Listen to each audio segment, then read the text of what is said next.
আমি যখন রাস্তা দিয়ে বেরোই, মানে কিছু পাবলিক ফিমেল বলো মেল বলো, ভাই আমি কি বলবো, তারা আমার দিকে এমনভাবে তাকিয়ে থাকে যেন মা দুর্গাকে দেখছে।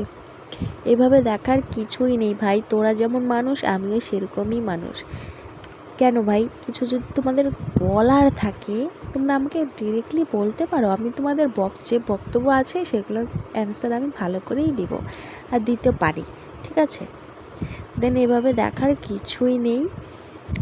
তোমরা হয়তো ভাবো যে আমি হয়তো তোমাদের দেখতে পাচ্ছি না, কিন্তু আমি তোমাদের ঠিকই দেখতে পাচ্ছি যে তোমরা আমার দিকে দেখছো। ওকে, তো দেখার কিছুই নেই। যদি কিছু বলতে চাও ডিরেক্টলি বলো, আমি ভালো করে তোমাদের অ্যান্সারটা এই যে বললাম দিয়ে দিব। তো যাই হোক, আমার ইউটিউব চ্যানেলে কী অবস্থা সবার, কেমন আছো? আই হোপ ভালো আছো, আর আমিও আছি, মোটামুটি চলছে। ভালো মন্দ মিলেই তো জীবন, তো এরকমই চলছে, ভালো মন্দ দুটোই। তো আজকে অনেক দিন, মানে 2-3 দিন এরকম হবে হয়তো ব্লগ নিয়ে আসলাম আজকে আরেকটা। ভাবি রেগুলার ব্লগ দিব, কিন্তু তোমরা তো ঠিক মতো করে ব্লগগুলো দেখো না, এই কারণে ভাবছি না 2 দিন পর পরই দিই।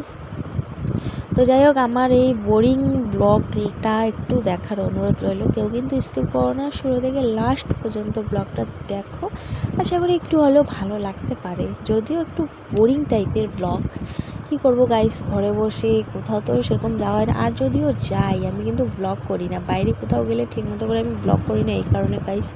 কারণ আমি যদি বাইরে সুন্দর কোথাও গেলাম, ধরো ওটা ব্লগ করলাম, তোমরা কিন্তু সেই ব্লগে সেরকম ভালোবাসা দাও না, অনেকেই দেখো না, সে কারণে আমি দেখেছি, মানে সেরকম মানে ব্লগগুলো দেখো না, এই কারণে আমার ওই এনার্জিও হয় না।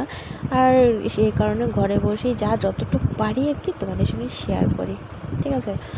তো যারা যারা কিন্তু আজকে নতুন দেখছো, হয়তো অনেকেই আমার চ্যানেলে আজকে নতুন ব্লগ দেখছো আমার, তাদেরকে বলছি অবশ্যই পুরো ব্লগগুলো দেখো, লাইভ ভিডিও আছে, শর্ট ভিডিও আছে, যদি ভালো লাগে অবশ্যই আমার চ্যানেলটা একটু সাবস্ক্রাইব ইউটিউব মাই চ্যানেল, ওকে?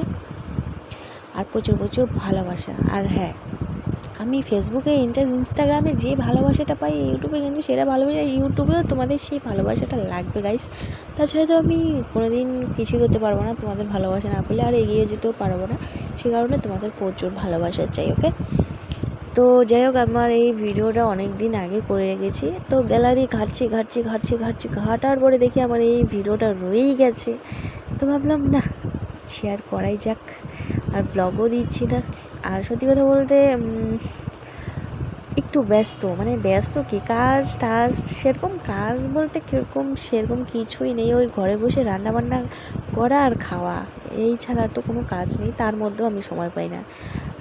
অনেকেই বলে ঘরের কাজটুকুই তো, আরে ঘরের কাজটাই যে অনেক কাজ, এই বাসন মাজো, ঘর মাজো, বাসন কি বলে কাপড় চোপড় দাও, বিছানা গুছাও, রান্নাবান্না করো, এই করো সেই করো, বাচ্চাকে স্কুলে দিয়ে আসো, বাচ্চাকে খাওয়া, বাচ্চার জামা কাপড় দাও, ভাই এগুলোই অনেক কাজ ভাই।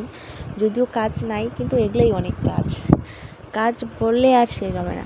তো যাই হোক, আমি ব্লগটা করে রেখেছি, শেয়ার করা হয়নি, সে কারণে আজকে ভাবলাম তোমাদের সঙ্গে শেয়ার করি। তো হচ্ছে এটা কিন্তু রাত্রিবেলার ভিডিও আমার, ঠিক আছে? তো আমি খাওয়া দাওয়া করে ঘরে এসে বসে একটু খাওয়া দাওয়া বলতে 7টা কি 8টার মধ্যে খাওয়া দাওয়া কমপ্লিট করেছি। আর এখন থেকে ভাবছি যে আমি সকাল না গাইস, রাত্রি 8টাকে 9টার মধ্যে খাওয়া দাওয়া একদম ডান করে দেবো। কারণ এখন মানে আগে যেমন রাত 11টা 12টা এই পর্যন্ত খেতাম, আমার বাপের বাড়িতে মেয়েবেলায় আমি 10টা বাজলে আমরা অনেক রাত মনে করি, 8টা বাজলে আমাদের খাওয়া দাওয়া কমপ্লিট, ঠিক আছে? 9টা বাজলে তো শোয়ার পালা। আর শ্বশুরবাড়িতে যখন বিয়ে হয়ে আসলাম, ও মাগো, রাত্রি 11টার দিকে কোনো সময় ওরা ভাত বসায়, আমি কই এত দেরিতে ভাত বসায়, তাহলে খাবে কোন পালায় বাবা? তারপরে দেখতাম 1টার দিকে ঘুমাইতো, আমি কই মারছে গো। তারপরে যাই হোক, এখন আস্তে আস্তে অনেকটা মানে সময়ের সাথে সাথে অনেক কিছু বদলে যায়, তো সেটাই হচ্ছে এখন 8টা কি 9টার মধ্যে খাওয়া দাওয়া কমপ্লিট করাটাই ঠিক, শরীরের পক্ষে অনেক বেটার। আর 10টার মধ্যে ঘুমিয়ে পড়া তো আরও ভালো। ভাই আমি অজ্ঞান দিচ্ছি না, এটা সিরিয়াস। আর আমি আগে যেমন রাত 1টা 2টা পর্যন্ত মোবাইল ঘাঁটতাম, কিন্তু এখন মানে যত তাড়াতাড়ি পারি আর কি ঘুমানোর চেষ্টা করি, না হলে মানে চোখের নিচটা এত কালি কালি হয়ে যায়, কালো দাগ স্পট হয়ে যায় আমার, সে কারণে এখন 8টা-9টার মধ্যে খাওয়া দাওয়া ডান করে 10টা 11টা সাড়ে 11টার মধ্যে ঘুমিয়ে পড়ার চেষ্টা করি। তো পারলে তোমরাও করো, তাহলে শরীরের পক্ষে অনেক বেটার।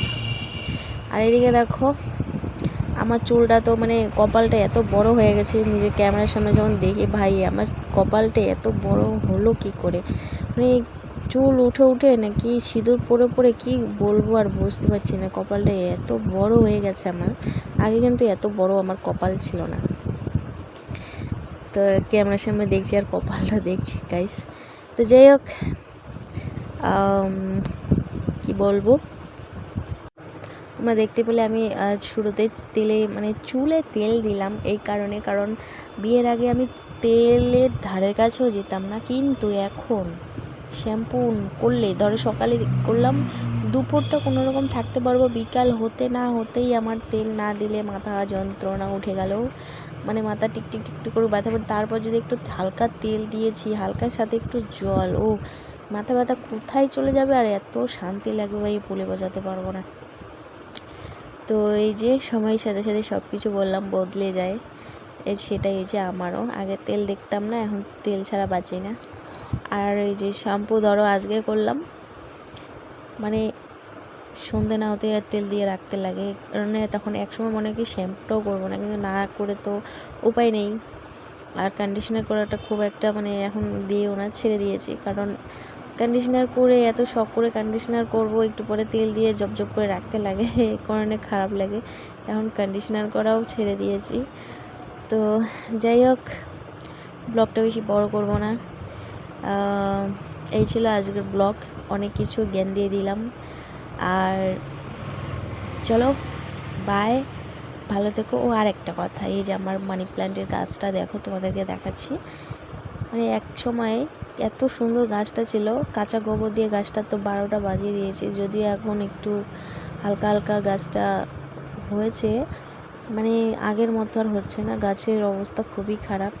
তোমরা যদি জানো গাছে কি ওষুধ স্প্রে করলে গাছ ভালো হয়, অবশ্যই তোমরা একটু জানিয়ে দিও, কারণ আমি আমার গাছটাকে ভীষণ ভালোবাসি।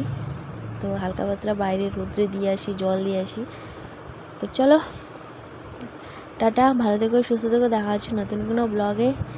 তো যারা যারা আমার চ্যানেলে ধরো আজকে নতুন দেখছো, অবশ্যই কিন্তু পারলে চ্যানেলটা সাবস্ক্রাইব করো, বারবার বলছি, আগেও বলছি, মাঝখানেও বলবো, শেষেও বলবো।